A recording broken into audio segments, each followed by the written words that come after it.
Welcome back to the Gridiron Expert. We're continuing our independent football predictions today, and our next team returns 15 starters and are looking to make their first bowl game since moving up to the FBS. They are the Massachusetts MinuteMen. UMASS joined the FBS in 2012, but over the past 5 years they have only compiled 13 wins. But last year was one of their better years, going 4-8 and having 4 games decided by just one possession. All 4 of those were losses, though. They lost by 3 to Hawaii, 8 to Temple, 4 to Tennessee, 8 to Ohio, and then almost beat Mississippi State on the road. Gave them a bit of a scare. It wasn't a one-possession game, but only lost by 11, and the Bulldogs were ranked number 21 at the time. So it could have been a very different season for the Minutemen, going from maybe 4-8 to 8-4. But this year they have a very, very solid team. 9 offensive starters return. Andrew Ford at quarterback, a guy that I really like, probably one of the better quarterbacks, at least in the independents.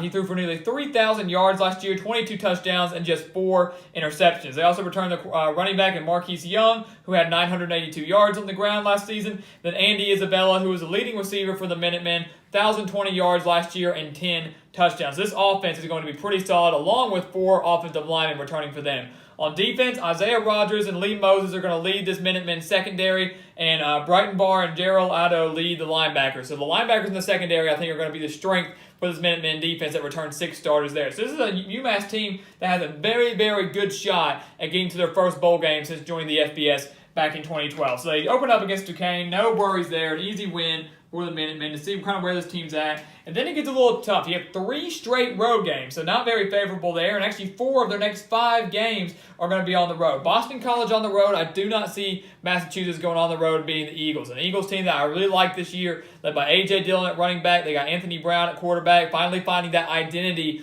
on offense and that defense that Steve Adazio always has up and coming. Defense that I think is going to be strong once again, despite only having 6 starters there. The offense could be the strength of the Eagles this year, something they've lacked. But I just don't see Massachusetts, who I really like this offense, one that I think could have enough talent to put up some big numbers. They'll hang with Boston College for about a quarter or 2, and then I think the Eagles pull away. I just don't see them going on the road and beating a much improved Boston College team. I also don't see them going on the road and beating Georgia Southern, a Georgia Southern team that, yes, did go 2-10 last year, but I expect to take a major leap forward this year. Maybe they get to a bowl game, maybe they don't, but they return 18 starters, and as always, will have a dangerous offense. So if this Massachusetts defense can shut down this Georgia Southern offense, they can go on the road and get a win here. It's not going to be a super difficult place to play, but anytime you have home field advantage, it is a benefit. But like I said, I just don't know if this Massachusetts offense, or this Massachusetts defense is going to be able to shut down this Georgia Southern offense. And then you've got a very experienced Georgia Southern defense going up against a solid UMass offense. So, it's for somewhat an even matchup here, but I like Georgia Southern just a little bit. But I like Massachusetts to go on the road and get a win over Florida International. Now, Florida International had lost their star quarterback in Alex Mago. I would probably be choosing the Panthers in this one. But even though it is on the road, I think UMass is just going to have too much talent. Florida International going to try to rebound after losing some key starters.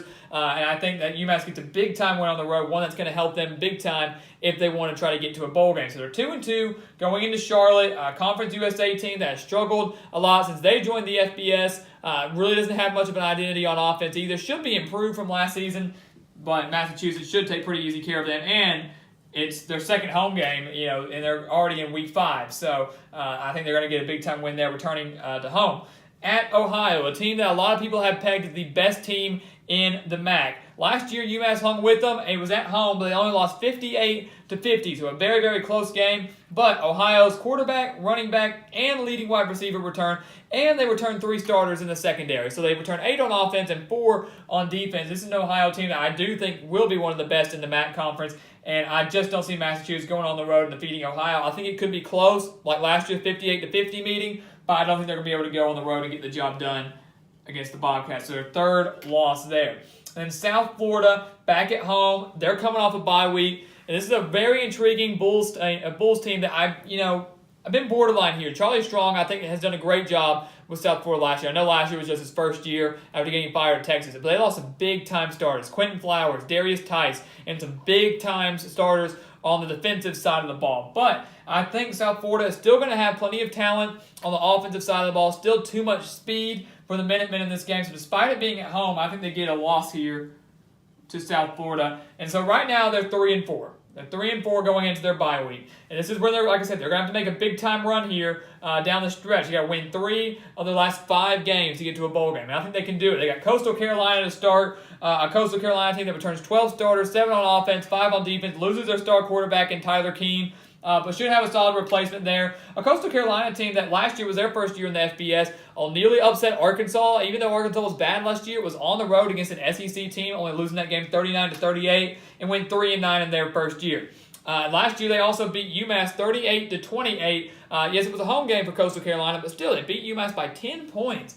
This year, I think Massachusetts gets their revenge. I think Coastal Carolina is going to struggle once again in year 2. I think UMass gets a big-time win there.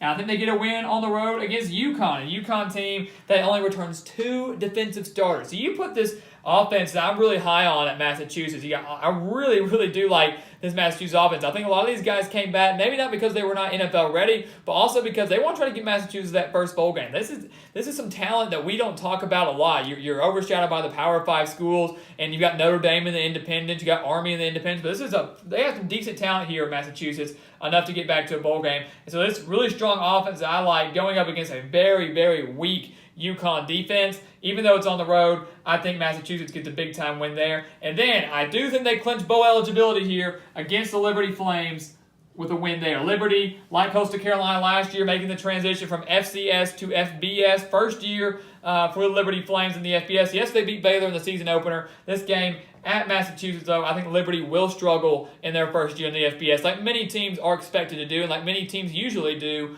Coastal Carolina dominated in the FCS, went 3-9 last year in the Sun Belt. So I could see the same kind of scenario happening for Liberty this year. So they clinch bowl eligibility with their 3rd straight victory, and I'm going to make it their 4th straight victory over BYU. Now, I know some people might criticize me for this. BYU's better than Massachusetts, but did you see BYU last season? They had 14 returning starters this year, only averaged about 17 points per game. It was a horrible year for the Cougars. Now, I think things will get turned around. They might get back to a bowl game. I mean, at least should, I would think, improve a little bit on that record that they had last season. But it's still going to be a lot of struggles for BYU. If they can keep Tanner Mangum healthy at quarterback, maybe they can get back to a bowl game, still have a solid year. They certainly are still going to have some struggles. You're not going to flip a 4-9 year around and go back to a 9-4 record. And it's not going to change that quickly for the Cougars.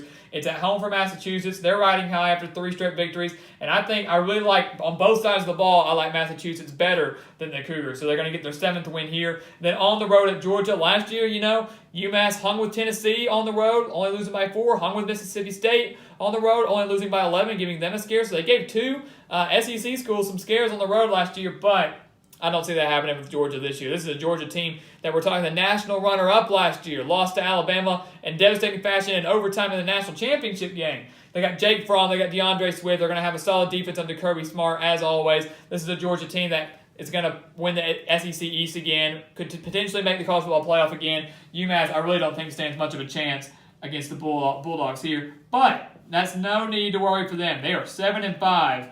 And I think going bowling for the first time since joining the FBS in 2012. This is by far the best team they've had since they joined the FBS.